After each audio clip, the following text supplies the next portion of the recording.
কোটা বাতিলের দাবিতে ময়মনসিংহে দিনভর নানা কর্মসূচি পালন করেছে শিক্ষার্থীরা। দিনের আন্দোলন নিয়ে বিস্তারিত জানাতে সরাসরি যুক্ত হচ্ছেন সহকর্মী ইলিয়াস আহমেদ। ইলিয়াস, ময়মনসিংহে আজ কি কর্মসূচি ছিল? আন্দোলনের সাধারণ শিক্ষার্থীদের সাড়া কেমন দেখেছেন আপনি?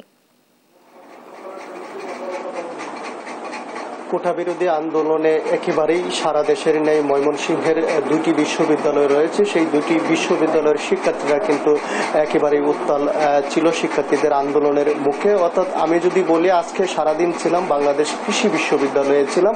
আমরা দেখেছি দুপুর দিকে শিক্ষার্থীরা ক্যাম্পাসে তারা বিক্ষোভ মিছিল এবং সমাবেশ শেষে কিন্তু তারা জব্বারের মোড়ে গিয়ে রেল লাইন অবরোধ করে, অর্থাৎ সেখানে তারা 2 ঘন্টা অবরোধ কর্মসূচি পালন করে। অর্থাৎ তখন কিন্তু আমরা দেখেছি বিভিন্ন স্টেশনে বেশ কয়েকটি ট্রেন আটকা পড়ে এবং জামালপুর এক্সপ্রেস আন্তনগর ট্রেনটিকে তারা অবরোধ করে সেটির সামনেই অবস্থান কর্মসূচি করায় আমরা দেখেছি ট্রেনের যারা যাত্রী ছিলেন তারা কিন্তু বেশ ভোগান্তির মধ্যে পড়েছিলেন। এর মধ্যে রাস্তা দিয়ে চলাচলকারী সাধারণ মানুষও কিন্তু বেশ ভোগান্তির মধ্যে পড়েছিলেন। টানা দ্বিতীয় দিনের মতো তারা কিন্তু এই রেলপথ অবরোধ করেছিলেন, যার কারণে কিন্তু একেবারেই বিশ্ববিদ্যালয়ের পরিবেশ উত্তপ্ত হয়ে উঠেছিল। অর্থাৎ প্রায় 2 ঘন্টা কিন্তু সেখানে অবরোধ করে রাখা হয়, যার কারণে কিন্তু একেবারেই অস্থিতিশীল পরিবেশ সৃষ্টি হয়। এছাড়াও আপনি জানেন যে কোটা বিরোধী আন্দোলনের পাশাপাশি শিক্ষক এবং কর্মচারী অফিসার পরিষদের নেতৃবৃন্দরা কিন্তু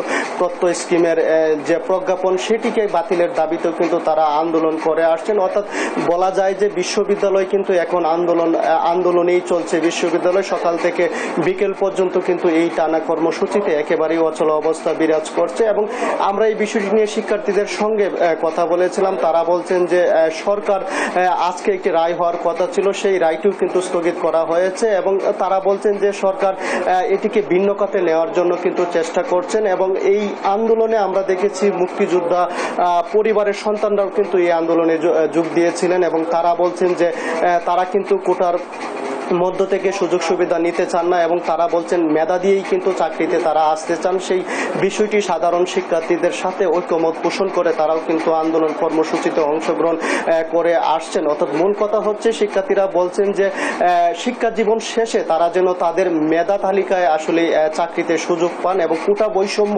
সেটি যেন আসলে না থাকে, সেই বিষয়টি তারা বলছিলেন। শিক্ষার্থীরা বলছেন যে স্বাধীনতার দীর্ঘ বছর পরেও যদি কোটা নিয়ে তাদের চাকরিতে আসতে হয় সেটি কিন্তু বৈষম্যমূলক এবং সেটি আর তারা চাচ্ছেন না এবং সেই লক্ষ্যেই যে তাদের আন্দোলন কর্মসূচি সেটি কিন্তু তারা অব্যাহত রেখেছেন এবং আগামী রবিবার থেকে হয়তো নতুন কর্মসূচি আসবে, সেই বিষয়টি শিক্ষার্থীরা বলছিলেন। এবং সাধারণ শিক্ষার্থীরা বলছেন তাদের যে ধরনের কেন্দ্র অর্থাৎ ঢাকা বিশ্ববিদ্যালয় থেকে শিক্ষার্থীদের কাছ থেকে তাদের কাছে যে ধরনের প্রোগ্রাম কর্মসূচি আসবে সেগুলো তারা বাস্তবায়নে কিন্তু তারা সচেষ্ট থাকবেন, সেই বিষয়টি কিন্তু তারা বলছিলেন। অর্থাৎ কঠিন থেকে কঠিনতম আন্দোলন তারা করতে চান এবং দাবি আদায়ে সরকারকে বাধ্য করতে চান, সেই বিষয়টি কিন্তু আমরা লক্ষ্য করেছি শিক্ষার্থীদের আন্দোলনের মধ্য দিয়ে। এবং এই আন্দোলনকে আসলেই আমরা এই আন্দোলনকে নিয়ে শিক্ষক এবং বিশ্লেষকদের সঙ্গেও কথা বলেছিলাম এবং তারাও বলছেন যে শিক্ষার্থীদের যে আন্দোলন সেই আন্দোলন কিন্তু অনেকটাই যৌক্তিক এবং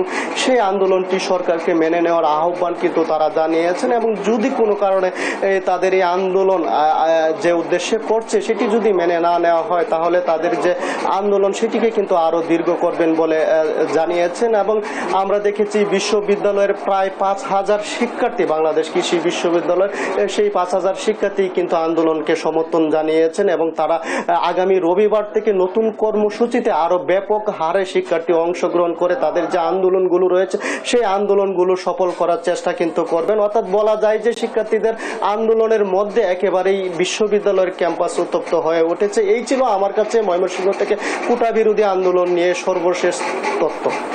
ইলিয়াস, আপনাকে ধন্যবাদ। দর্শক, আমাদের সহকর্মী ইলিয়াস আহমেদ যুক্ত হচ্ছিলেন ময়মনসিংহ থেকে, কোটা বাতিলের দাবিতে আন্দোলনের বিষয়ে জানাচ্ছিলেন।